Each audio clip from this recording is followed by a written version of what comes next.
Noi non abbiamo nessuna intenzione di chiudere la pediatria a Campo San Piero, di smantellare assolutamente nulla. Capisco la preoccupazione delle mamme, capisco la preoccupazione anche di chi magari ha informazioni che gli vengono riferite di una rivoluzione totale. Aggiungo però che davanti, e lo dico a tutti i cittadini che mi ascoltano, davanti a una contestazione puntuale io sarò il primo a dare in tempo reale una risposta puntuale. C'erano i sindaci sabato scorso nel piazzale del Pietrocosma a Campo San Piero, c'erano anche tante famiglie.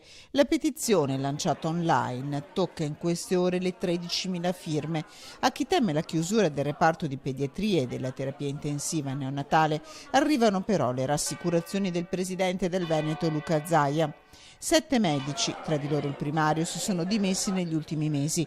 I concorsi sono già stati aperti, i tempi tecnici imposti dalla legge devono essere rispettati, precisa il governatore, che resta aperto al dialogo e al confronto. Se ci sono perplessità si scriva, inutile che facciamo 3.000 incontri per parlarci addosso, si scriva, io rispondo puntualmente a quello che è. Noi non chiudiamo nulla a Campo San Piero, non abbiamo nessuna intenzione di smantellare, prova ne sia che continuiamo a investire.